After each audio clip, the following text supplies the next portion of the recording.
આજે તમે જોઈ શકો છો કે આપણા દેશના જવાનો, માજી સૈનિકો, જેને ગાંધીનગરની પોલીસ, અમદાવાદની પોલીસ દ્વારા અલગ અલગ જગ્યાએ ધરપકડ કરવામાં આવી છે.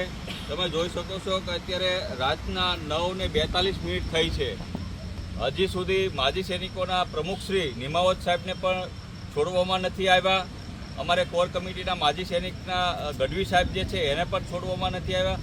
અંદાજિત હજી પણ ઓછામાં ઓછા 500 થી 700 માજી સૈનિકોને હજી પણ છોડવામાં નથી આવ્યા. એટલે ક્યાંક ને ક્યાંક પોલીસ પ્રશાસન પણ આમાં ક્યાંક ને ક્યાંક ભૂલ ખાઈ રહી છે. એટલે અમારી એક જ માંગ છે કે ભાઈ તમે તાત્કાલિક અમારા માજી સૈનિકના પ્રમુખશ્રી એને તાત્કાલિક છોડી દેવામાં આવે અને દરેક જેટલા પણ માજી સૈનિકોની ધરપકડ અલગ અલગ પોલીસ સ્ટેશનમાં કરવામાં આવી છે. અમદાવાદ ખાતે કરવામાં આવી છે, ગાંધીનગર ખાતે કરવામાં આવી છે, અલગ અલગ જગ્યાએ રાખવામાં આવ્યા છે. તેને તાત્કાલિક અસરથી એને છોડવામાં આવે અને જ્યાં સુધી એમને છોડવામાં નહીં આવે ત્યાં સુધી હું પોતે અને મારી સાથે ભાવિ શિક્ષકો આજે ગાંધીનગર સત્યાગ્રહ છાવણી ખાતે અમે ધરણા આપી રહ્યા છીએ. જ્યાં સુધી છોડવામાં નહીં આવે ત્યાં સુધી હું પણ મારા ઘરે નથી જવાનો. અને તમને પણ ખબર છે કે હું પોતે એક ડાયાબિટીસનો પેશન્ટ છું. જો પછી મારું શુગર ઘટી જશે તો સીધી જવાબદારી આ પોલીસ પ્રશાસન રહેશે. એટલે મારી નમ્ર વિનંતી છે કે ભાઈ તાત્કાલિક અસરથી માજી જેટલા પણ ગુજરાતના માજી સૈનિકોની ધરપકડ અલગ અલગ જિલ્લાઓમાં કરી છે એને તાત્કાલિક છોડી દેવામાં આવે. એ કોઈ આતંકવાદીઓ નથી, આપણા દેશના જ જવાનો છે. એની સાથે જે વ્યવહાર જે કરવો જોઈએ એ આપણા દેશના જવાનો સાથે જે વ્યવહાર થવો જોઈએ એવો જ વ્યવહાર કરવો જોઈએ. એને ખરેખર આપણે ગર્વની લાગણી અનુભવી છે કે આપણા સૈનિકો જ્યારે દેશ માટે જ્યારે લડત લડતા હોય ત્યારે આપણે અહીંયા આઝાદીનો શ્વાસ લઈ શકીએ છીએ.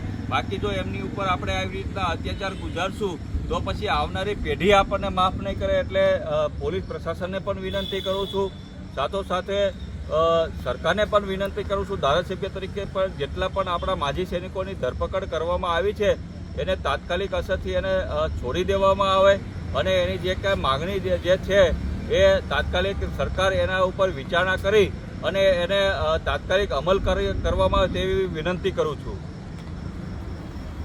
જૈન સાથી મિત્રો, હું એક સર્વિસમેન સોલંકી અમર. છેલ્લા 23 દિવસથી અમારું અહીં આંદોલન ચાલુ છે અને છેલ્લા 12 દિવસથી અમે પ્રતિક ઉપવાસ પર બેઠા હતા. આજે અમારી મહારેલી હતી, તિરંગા યાત્રા. સરકારશ્રી જોડે પરમિશન માગી, જે લેવલમાં પરમિશન જોઈએ અમે તો અમારી જે પોલિસી હતી એ પ્રમાણે ચાલ્યા, પણ સરકારશ્રીએ પરમિશન ના આપી.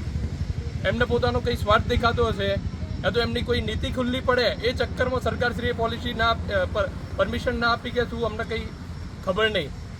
આજે સવારે 8 વાગ્યાથી અમારા માજી સૈનિકોને ડિટેન કરવાનું ચાલુ કર્યું. એમાં પણ ઈસનપુર, મગોડી, દહેગામ તાલુકો ત્યોગરી અમારા માજી સૈનિકોને ડિટેન કરે છે.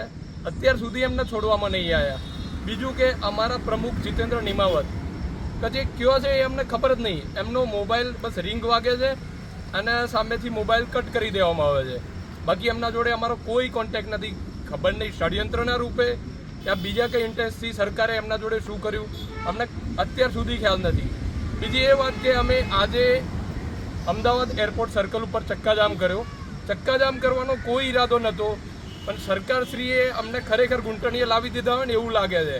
એ એમ કહે છે કે તમે નાક નીચે રગડો એના પછી અમે તમને કંઈક આપીશું. પણ આ બધું અમારા આત્મસન્માનના ખિલાફ લાગે છે. બીજા બધા રાજ્યોમાં આ બધું થાય છે, એમને અનામત મળે છે, એમને વગર માગે મળે છે. અમને સરકારશ્રી એમ કહેવા માગે છે કે તમે વાટકો લઈને નીકળો એના પછી અમે કહી નાખશું.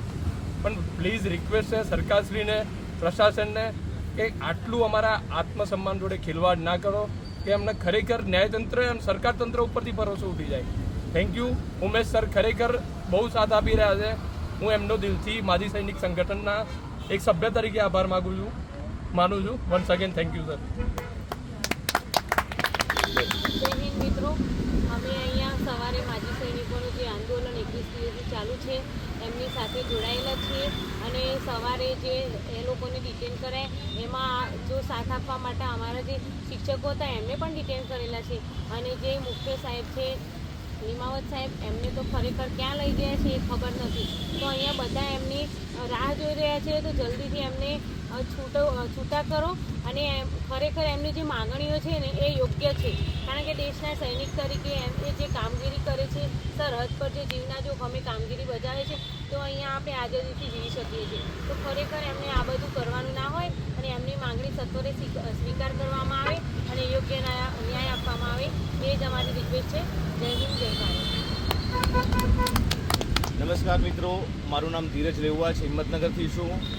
અમે જ્યારે અહીંયા ભાવિ શિક્ષકોના આંદોલનમાં MLA સાહેબને જોડે બેઠા છીએ, તો બાજુમાં જ છાવણી છે, જે સત્યાગ્રહ છાવણી છે, બાજુમાં જ આર્મીના જવાનો, એક્સ આર્મીના જવાનો અનશન પર બેઠેલા છે, ધરણા પર બેઠેલા છે. ધરણા પર તો ભલે 21-22 દિવસથી બેઠા હોય, પણ એના પહેલાં વર્ષોની એમની રજૂઆત છે સાહેબ. આ રજૂઆતો પૂરી નથી કરી, માટે આ લોકો અહીંયા થાકીને હારીને બેઠા છે. એ લોકો એમનું કહેવાનું કે એમનું જે અનામત છે સાહેબ, જે અત્યારે બધી જગ્યાઓ ભરાઈ રહી છે, તો એમાં જે એમની માગણી છે કે એમની અનામત હોવી જ જોઈએ સાહેબ. કારણ કે અત્યારનો જે છોકરો છે, જે તૈયારી કરતો હોય, એના કમ્પેરમાં એ લોકો ના કરી શકે. તો એમને તો સરકારી, જે કેન્દ્ર સરકાર જે એમને અનામત આપે છે, એ જ અનામત આપણે ગુજરાત સરકારે આપે છે, બીજા રાજ્યોમાં અપાય છે. તો એ વસ્તુ અહીંયા મળે એવી અમે સરકારશ્રીને પ્રાર્થના કરીએ છીએ. આજે અમારા જીગન નિમાવત સાહેબ, કે હું 2 દિવસ પહેલાં પણ એમના જોડે હતો અને એ આંદોલનમાં સતત અમે જોડાયેલા છીએ. અને જો સાહેબને, નિમાવત સાહેબને જો અત્યારે છૂટા નહીં કરવામાં આવે તો અમે બોટાદના ધારાસભ્યશ્રી સાથે અહીંયા ધરણા પર બેઠા છીએ અને આ આંદોલન ઉગ્ર સ્વરૂપ ધારણ કરી શકે છે. અમે બીજું બસ એટલું જ કહીએ છીએ કે અમે જે પણ પ્રકારની અમને સૂચના મળશે એ પ્રમાણે અમે ખપી જવા માટે અહીંયા તૈયાર છીએ અને અમે અમારું જીવન સમર્પિત કરી દઈશું. પણ આ દેશની જે લડાઈ છે એમાં અમે પાછા નહીં પડીએ. જય હિન્દ, જય ભારત. જય હિન્દ.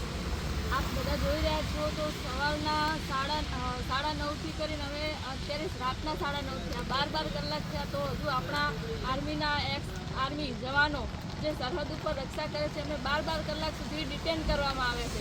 તો શું આપ બધા સૂઈ રહ્યા છો? જોઈ નથી શકતા? તો તમે પણ અવાજ ઉઠાવો અને એમને સહભાગી બનો. અને જે એમના આર્મીના પ્રમુખ શ્રી નિમાવત સરને હજુ સુધી છોડવામાં નથી આવ્યા અને જ્યાં સુધી એમને નહીં છોડવામાં આવે ત્યાં સુધી અમે બધા ભાવિ શિક્ષકો તેમજ બોટાદના ધારાસભ્યશ્રી સાથે અમે બેસીને ધરણા ઉપર બેસીશું. જય હિન્દ.